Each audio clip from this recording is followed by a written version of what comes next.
Les Alaouites ne sont pas sortis de l'obscurité. Ils revendiquaient un héritage imprégné d'autorité spirituelle. Leur lignée remontait aux prophètes, une lignée vénérée dans tout le monde islamique. Cela leur a conféré une immense légitimité, une force puissante, dans un pays où la foi et la politique étaient profondément liées. Ils étaient les fils du désert, portant le poids de la prophétie et du pouvoir. Mais leur ascension n'était pas prédestinée. Ce fut une lutte, une symphonie d'ambition et de foi. Leur histoire est celle d'une survie contre vents et marées, d'une stratégie astucieuse et d'une foi inébranlable en leur droit divin de régner.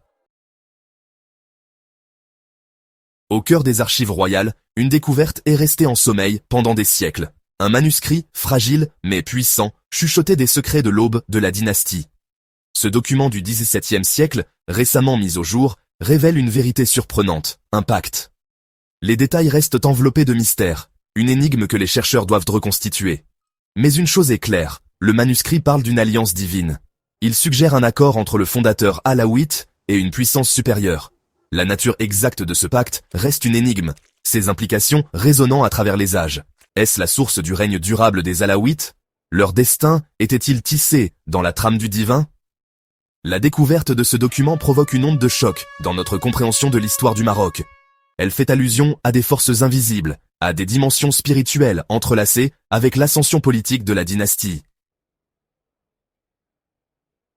Moulay Ismaïl, un nom gravé dans la mémoire marocaine. Un souverain d'une ambition et d'une cruauté extraordinaire.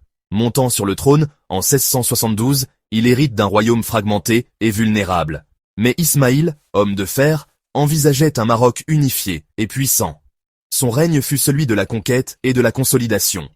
Il leva une armée d'une puissance formidable, la Garde Noire, composée d'esclaves africains. Avec cette force, il écrasa les rébellions, étendit son territoire et sécurisa ses frontières. Les prouesses militaires d'Ismaïl devinrent légendaires, craintes par ses ennemis et murmurées à voix basse par ses sujets. Mais son règne ne se définit pas uniquement par la puissance militaire. Ismaïl était un diplomate avisé, forgeant des alliances avec les puissances européennes. Il a reconnu l'importance du commerce, établissant des liens diplomatiques et commerciaux qui ont apporté richesse et influence à son royaume. C'était un modernisateur, même s'il comprenait le puissant langage du pouvoir. Section 4. Les ombres du protectorat, résistance et résilience royale. Le XXe siècle s'est levé, avec des ombres rampant à travers le Maroc. Les ambitions coloniales, alimentées par les puissances européennes, ont jeté une longue ombre sur le royaume. En 1912, le protectorat français est imposé, dépouillant le sultan de son véritable pouvoir. Ce fut un chapitre sombre de l'histoire du Maroc, mais marqué par une remarquable résilience. Mohamed V, le monarque alaouite régnant, est devenu un symbole de la résistance.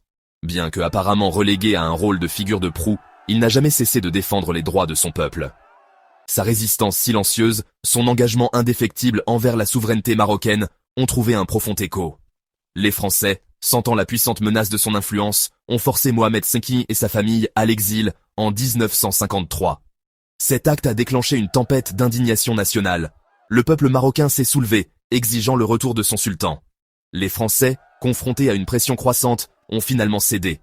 Mohamed V est revenu triomphalement en 1955, une victoire qui a ouvert la voie à la pleine indépendance un an plus tard. Section 5. Le Maroc moderne, entre tradition et transformation. Hassan II, un souverain charismatique et visionnaire, a hérité d'une nation renaissante. Son règne, qui s'étend de 1961 à 1999, a été un exercice d'équilibre. Naviguer dans les complexités d'un monde en modernisation tout en préservant le riche patrimoine culturel du Maroc. Son règne a été marqué par des périodes de répression politique, mais aussi par des progrès économiques et sociaux significatifs. Hassan II comprenait le pouvoir du symbolisme. Il s'est lancé dans des projets architecturaux ambitieux, des mosquées et des universités qui témoignent de l'identité durable du Maroc. Pourtant, il a également embrassé la modernité, investissant dans les infrastructures et l'éducation, cherchant à positionner le Maroc comme un leader dans le monde arabe. Aujourd'hui, Mohamed VI, le monarque actuel, continue de marcher sur cette corde raide. Il a mis en œuvre des réformes, poussant prudemment le Maroc vers une plus grande démocratie et le respect des droits de l'homme.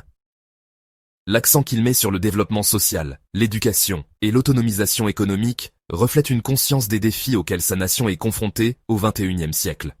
La dynastie alaouite, un symbole de résilience et d'adaptation, continuent de façonner le destin du Maroc.